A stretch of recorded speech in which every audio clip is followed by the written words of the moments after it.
Hi everyone. Today we will discuss about the characteristics of the computer system. ਆਪਣੇ mainly ਜਿਹੜੀਆਂ 7 ਕਰੈਕਟਰਿਸਟਿਕਸ ਨੇ ਆਪਾਂ ਨੂੰ ਜਿਹੜੀਆਂ ਇੱਥੇ ਦੱਸੀਆਂ ਗਈਆਂ ਨੇ ਕੰਪਿਊਟਰ ਸਿਸਟਮ ਦੀਆਂ। ਫਰਸਟ ਕੀ ਹੈ? Speed, accuracy, intelligence, versatility, reliability, automation and memory. ਠੀਕ ਹੈ, ਇਹ ਆਪਣੀਆਂ 7 ਜਿਹੜੀਆਂ ਨੇ ਕੀ ਨੇ, ਇਹ ਕਰੈਕਟਰਿਸਟਿਕਸ ਨੇ ਆਪਣੇ ਕੰਪਿਊਟਰ ਸਿਸਟਮ ਦੀਆਂ।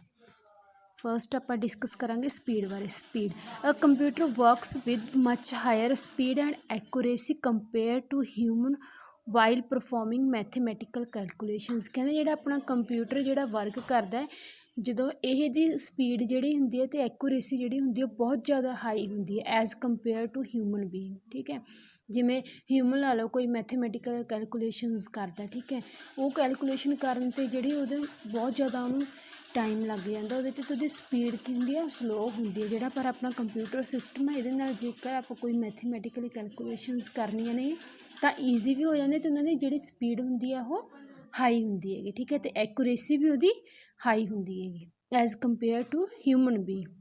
Computers can process millions of instructions per second. जोड़ा अपना कंप्यूटर होंगे गा ਉਹ ਮਿਲੀਅਨਸ ਆਫ ਇੰਸਟਰਕਸ਼ਨਸ ਨੇ ਜਿਹੜੀਆਂ ਉਹ 1 ਸੈਕਿੰਡ ਦੇ ਵਿੱਚ ਪਰਫਾਰਮ ਕਰ ਸਕਦਾ। ਠੀਕ ਹੈ, ਮਿਲੀਅਨਸ।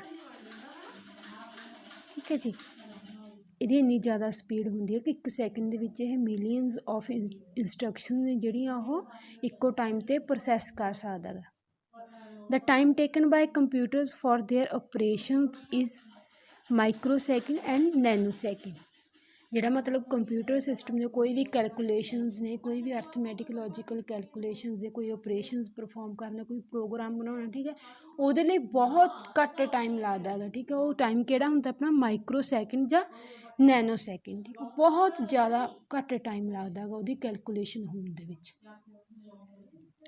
ਠੀਕ ਹੈ ਜੀ, ਮਾਈਕਰੋ ਸੈਕਿੰਡ ਮਤਲਬ ਬਹੁਤ ਜ਼ਿਆਦਾ ਥੋੜ੍ਹਾ ਹੁੰਦਾ ਜਿਹੜਾ ਆਪਣਾ ਮਾਈਕਰੋ ਸੈਕਿੰਡ ਹੁੰਦਾ, ਨੈਨੋ ਸੈਕਿੰਡ ਹੁੰਦਾ ਗਾ। बहुत ज़्यादा मतलब ये स्पीड तुसी ला लो कितनी कु होगी, बहुत ज़्यादा स्पीड होंगी अपने कंप्यूटर की। Accuracy, computer perform calculations with 100% accuracy. ठीक है, जी अपनी कंप्यूटर सिस्टम की कोई भी कैलकुलेशनस ने, कोई भी अपनी एल्गोरिथम लॉजिकल जो भी अर्थमैटिक लॉजिकल ऑपरेशनस होंगे उन्होंने परफॉर्म करने जी एक्यूरेसी होंगी है वो 100% एक्यूरेसी होंगी है अपने कंप्यूटर की। एरर्स में अकर ड्यू टू डाटा इनकनसिस्टेंसी और इनएक्यूरेसी। ਜਿਹੜੀਆਂ ਉਹਦੇ ਵਿੱਚ ਐਰਰਸ ਜਿਹੜੀਆਂ ਹੁੰਦੀਆਂ ਨੇਗੀਆਂ ਉਹ ਕਾਹਦੇ ਕਰਕੇ ਹੁੰਦੀਆਂ ਨੇ? ਆਪਣੇ ਡਾਟਾ ਇਨਕਨਸਿਸਟੈਂਸੀ ਦੇ ਨਾਲ ਜਾਂ ਇਨਐਕੂਰੇਸੀ ਦੇ ਨਾਲ। ਠੀਕ ਹੈ, ਡਾਟਾ ਆਪਣਾ ਇੱਧਰ ਉੱਧਰ ਹੋ ਸਕਦਾ ਪਰ ਜਿਹੜੀ ਉਹਦੀ ਐਕੂਰੇਸੀ ਹੋਊਗੀ ਉਹ 100% ਹੋਊਗੀ। ਜਿਹੜੀਆਂ ਐਰਰਸ ਹੋਣਗੀਆਂ ਉਹ ਆਪਣਾ ਡਾਟਾ ਜਿਹੜਾ ਇੱਧਰ ਉੱਧਰ ਹੋਣ ਕਰਕੇ ਉਹਦੇ ਕਰਕੇ ਆਪਣੀ ਕੀ ਨੇ ਉਹਦੇ ਵਿੱਚ ਐਰਰਸ ਹੁੰਦੀਆਂ। ਜਿਵੇਂ ਤੁਸੀਂ ਲਾ ਲਓ C++ ਦੇ ਵਿੱਚ ਕੋਈ ਪ੍ਰੋਗਰਾਮ ਬਣਾਉਣਾ, ਠੀਕ ਹੈ, ਉਹਦੇ ਵਿੱਚ ਕੀ ਹੁੰਦਾ ਕਿ ਆਪਾਂ ਕੋਈ ਪ੍ਰੋਗਰਾਮ ਲਿਖਦੇ ਹਾਂ ਪਹਿਲਾਂ, ਠੀਕ ਹੈ, ਇਨਪੁਟ ਦਿੰਦੇ ਹਾਂਗੇ ਆਪਾਂ ਨੂੰ। ਜੇ ਉਹ ਪ੍ਰੋਗਰਾਮ ਦੇ ਵਿੱਚ ਕੋਈ ਆਪਣੇ ਕੋਲ ਕੋਈ ਵੀ ਉਹਦੇ ਵਿੱਚ ਮਿਸਟੇਕ ਹੋਊਗੀ, ਕੋਈ ਐਰਰ ਹੋਊਗਾ, ਜਦੋਂ ਆਪਾਂ ਆਊਟਪੁੱਟ ਲਈ ਕੋਈ ਵੈਲਿਊ ਉੱਥੇ ਭਰਾਂਗੇ ਤਾਂ ਜਿਹੜੀ ਆਪਣੀ ਆਊਟਪੁੱਟ ਆ ਉਹ ਸਹੀ ਨਹੀਂ ਆਊਗੀ। ਠੀਕ ਹੈ, ਉਹ ਆਪਾਂ ਨੂੰ ਐਰਰ ਸ਼ੋਅ ਕਰੂਗਾ ਉੱਥੇ ਕਿ ਤੁਹਾਡੀ ਆਹ ਵਾਲੀ ਲਾਈਨ ਦੇ ਵਿੱਚ ਆਹ ਵਾਲੀ ਐਰਰ ਹੈ। ਠੀਕ ਹੈ, ਉਹਦੀ ਮਤਲਬ ਆਪਣੇ ਪ੍ਰੋਗਰਾਮ ਬਣਾਉਣ ਦੇ ਵਿੱਚ ਜਾਂ ਆਪਣੇ ਡਾਟਾ ਦੇ ਵਿੱਚ ਕੋਈ ਉਹ ਇਨਐਕੂਰੇਸੀ ਹੋਣ ਕਰਕੇ, ਕੋਈ ਮਿਸਟੇਕ ਹੋਣ ਕਰਕੇ ਆਪਾਂ ਨੂੰ ਜਿਹੜੀ ਐਕੂਰੇਸੀ ਆ ਉਹ ਇੱਧਰ ਉੱਧਰ ਹੋ ਸਕਦੀ ਹੈ, ਪਰ ਅਦਰਵਾਈਜ਼ ਜਿਹੜੀ ਕੰਪਿਊਟਰ ਸਿਸਟਮ ਦੁਆਰਾ ਆਪਣੀ ਐਕੂਰੇਸੀ ਹੁੰਦੀ ਹੈ ਉਹ 100% ਹੀ ਹੁੰਦੀ ਹੈ। ਨੈਕਸਟ ਕੀ ਹੈ? Intelligence, a computer can perform millions of task ਔਰ calculation with the same consistency and accuracy. ਕਹਿੰਦੇ ਜਿਹੜਾ ਆਪਣਾ ਕੰਪਿਊਟਰ ਆ ਉਹ ਮਿਲੀਅਨਸ ਆਫ ਟਾਸਕ ਅਤੇ ਕੈਲਕੂਲੇਸ਼ਨਸ ਪਰਫਾਰਮ ਕਰ ਸਕਦਾ ਹੈ ਸੇਮ ਕੰਸਿਸਟੈਂਸੀ ਦੇ ਨਾਲ ਅਤੇ ਸੇਮ ਹੀ ਐਕੂਰੇਸੀ ਦੇ ਨਾਲ। ਠੀਕ ਹੈ ਜੀ, it doesn't feel any fatigue ਔਰ ਲੈਕ ਆਫ ਕੰਸਨਟ੍ਰੇਸ਼ਨ। ਅਤੇ ਮਤਲਬ ਜਦੋਂ ਉਹ millions of calculations the task perform ਕਰਦਾ ਇੱਕੋ ਟਾਈਮ 'ਤੇ ਤਾਂ ਉਹਦੇ ਨਾਲ ਉਹਦੇ ਵਿੱਚ ਕੋਈ ਫਟੀਗ ਵੀ ਨਹੀਂ ਆਉਂਦੀ ਅਤੇ ਲੈਕ ਆਫ ਕੌਨਸਨਟ੍ਰੇਸ਼ਨ ਵੀ ਨਹੀਂ ਹੁੰਦੀ ਗੀ ਕੰਪਿਊਟਰ ਸਿਸਟਮ ਦੀ। Its memory also makes it superior to that of human being. ਠੀਕ ਹੈ, ਜਿਹੜੀ ਇਹਦੀ ਮੈਮਰੀ ਹੁੰਦੀ ਉਹ ਇਹਨੂੰ ਸੁਪੀਰੀਅਰ ਬਣਾਉਂਦੀ ਹੈ ਕਿ ਹਿਊਮਨ ਬੀਇੰਗ ਦੇ ਨਾਲੋਂ। ਠੀਕ ਹੈ, ਇਹਦੀ ਮੈਮਰੀ ਬਹੁਤ ਜ਼ਿਆਦਾ ਸ਼ਾਰਪ ਹੁੰਦੀ ਹੈ ਆਪਣੀ ਕੰਪਿਊਟਰ ਸਿਸਟਮ ਦੀ as compare to human brain. ठीक है जी, नेक्स्ट की अपना versatility. Versatility refers to the capability of a computer to perform different kind of works with same accuracy and efficiency. Versatility अपनी की होंदी है कि अपन कंप्यूटर की कैपेबिलिटी नूं शो करदी है कि वो डिफरेंट काइंड ऑफ वर्क ने, कोई कैलकुलेशनस ने, अर्थमैटिक लॉजिकल ऑपरेशन ने, कोई भी उहदे उत्ते परफॉर्म करदे हैं, ठीक है, सेम एक्यूरेसी दे नाल ते सेम एफिशिएंसी दे नाल, ठीक है। कंप्यूटर की है कैपेबिलिटी नूं शो करदी है।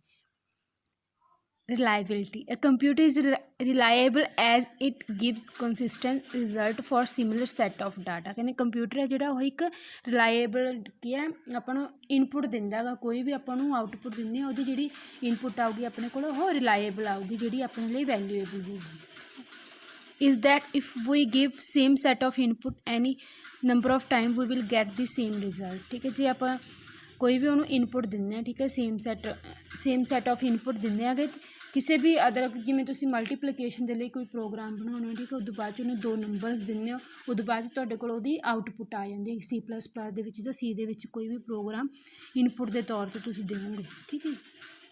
ਨੈਕਸਟ ਵਨ ਕੀ ਹੈ, ਆਟੋਮੇਸ਼ਨ।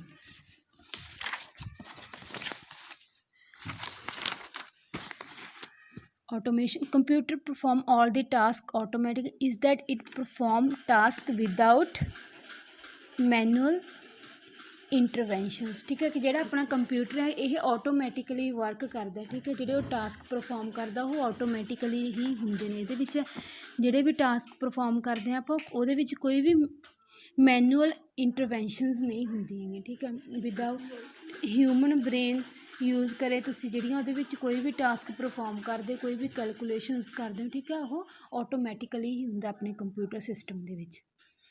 ਕਿ memory, computer has built in memory called primary memory where it stored data. ਠੀਕ, ਕੰਪਿਊਟਰ ਸਿਸਟਮ ਦੇ ਵਿੱਚ ਕੀ ਹੈ, ਪਹਿਲਾਂ ਵੀ ਆਪਾਂ ਡਿਸਕਸ ਕੀਤਾ ਕਿ ਉਹਦੇ ਵਿੱਚ ਕੀ ਹੁੰਦੀ ਹੈ, ਪ੍ਰਾਇਮਰੀ ਮੈਮਰੀ ਹੁੰਦੀ ਅਤੇ ਇੱਕ ਸੈਕੰਡਰੀ ਮੈਮਰੀ ਹੁੰਦੀ, ਜਿਹਦੇ ਵਿੱਚ ਉਹ ਡਾਟਾ ਕੀ ਆ ਉਹ ਫਿਊਚਰ ਯੂਜ਼ ਦੇ ਲਈ ਸਟੋਰ ਕਰਕੇ ਰੱਖਦਾ ਗਾ। Secondary storage are removable devices such as CDs, pen drive, etc. which also used to store data। तो secondary storage ਕਿਹੜੀ ਹੁੰਦੀ ਹੈ, ਆਪਣੇ removable devices ਹੁੰਦੇ ਨੇ, ਜਿੱਦਾਂ ਆਪਣੀ ਪੈਨ ਡਰਾਈਵ ਲਾ ਲਓ, ਠੀਕ ਹੈ, CDs ਲਾ ਲਓ, DVDs, ਠੀਕ ਹੈ, ਇਹਦੇ ਵਿੱਚ ਕੀ ਹੈ ਤੁਸੀਂ ਡਾਟਾ ਸਟੋਰ ਕਰ ਸਕਦੇ ਹੋ ਆਪਣੇ। ਇਹ ਆਪਣੇ ਕੀ ਸੀਗੇ, ਕਰੈਕਟਰਿਸਟਿਕਸ ਸੀਗੀਆਂ ਆਪਣੇ ਕੰਪਿਊਟਰ ਸਿਸਟਮ ਦੀਆਂ 7 ਕਰੈਕਟਰਿਸਟਿਕਸ।